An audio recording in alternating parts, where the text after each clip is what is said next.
और भजनलाल कैबिनेट में मंत्री किरोड़ीलाल मीणा ने अपने पद से इस्तीफा दे दिया है। गुरुवार को जयपुर में आयोजित एक कार्यक्रम में उन्होंने खुद इसका ऐलान किया। उन्होंने साफ किया कि सीएम ने उन्हें इस्तीफा देने से इनकार कर दिया था, लेकिन वो इस्तीफा दे रहे हैं। मेरी किसी से कोई नाराजगी नहीं है, न माननीय मुख्यमंत्री जी से न संगठन से। मेरी खुद अपने आप से नाराजगी है। मंत्री पद से इस्तीफा दे दिया है। मंत्री किरोड़ीलाल मीणा का पद से इस्तीफा, पार्टी से किसी भी तरह की नाराजगी से इनकार, संगठन के लिए काम करते रहने की कही बात। लंबे वक्त से चल रहे कयासों के दौर पर आखिरकार विराम लग ही गया। किरोड़ीलाल मीणा ने पद से इस्तीफा दे दिया। हालांकि वो संगठन के लिए काम करते रहने की बात कह रहे हैं। किरोड़ीलाल मीणा के मुताबिक उन्होंने पद मांगने के लिए इस्तीफा नहीं दिया है। उन्होंने साफ किया है कि इस्तीफे के पीछे पार्टी से नाराजगी वजह नहीं है। मेरी किसी से कोई नाराजगी नहीं है, न माननीय मुख्यमंत्री जी से न संगठन से।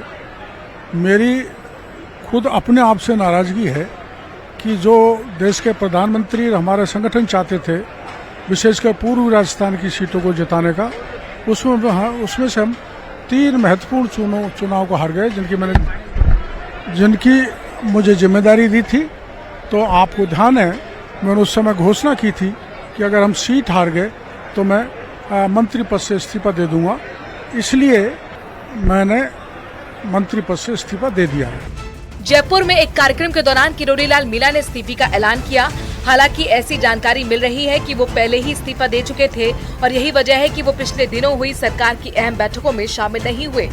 अपने इस्तीफे के ऐलान के बाद उन्होंने सोशल मीडिया पर एक पोस्ट किया, जिसमें एक बार फिर वही बात लिखी गई थी कि प्राण जाए पर वचन ना जाए। बता दें कि ऐसा ही एक ट्वीट 4 जून को चुनाव नतीजों के दौरान भी किया गया था, जिसके बाद से ही उनके इस्तीफे के कयास लगाए जा रहे थे।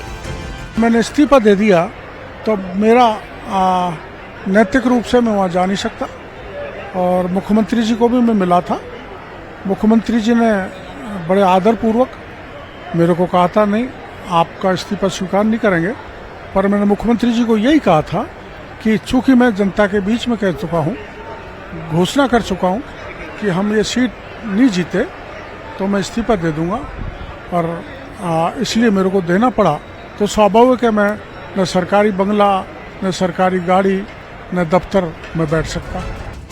काफी दिन पहले से ये देखा जा रहा था कि किरोड़ीलाल मीणा सरकारी सुविधाओं का इस्तेमाल नहीं कर रहे थे। इतना ही नहीं, किरोड़ीलाल मीणा ने सचिवालय स्थित कृषि विभाग के दफ्तर भी जाना छोड़ दिया था।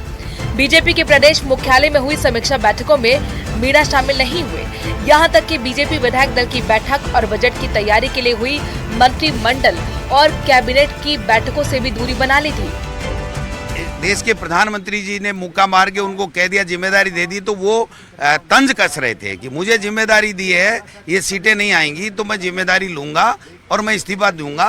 तो मैं समझता हूं कि वो ये कहना चाह रहे हैं कि पहली बार जीते हुए लोग बड़े बड़े पदों पे बैठ गए और मेरे जैसा वरिष्ठ आदमी जिसने सरकार को, बीजेपी की सरकार बनाने में भारतीय जो पार्टी की तरफ से कांग्रेस पार्टी को झूठे आरोप लगा करके और घेरने का काम किया, और आज मेरी ये दुर्गति हो रही है। लोकसभा चुनाव के नतीजों के बाद से किरोड़ीलाल मीणा के इस्तीफे पर सस्पेंस बना हुआ था, क्योंकि उन्होंने कहा था कि जिन सीटों की जिम्मेदारी उन्हें मिली है, अगर पार्टी उन सीटों पर हारती है तो वो हार की नैतिक जिम्मेदारी लेते हुए इस्तीफा दे देंगे। बहरहाल किरोड़ीलाल मीणा के इस्तीफे के बाद से पार्टी में गहमा गहमी है।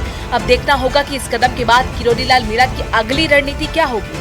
जयपुर से न्यूज़ 18 के लिए रोशन शर्मा की रिपोर्ट।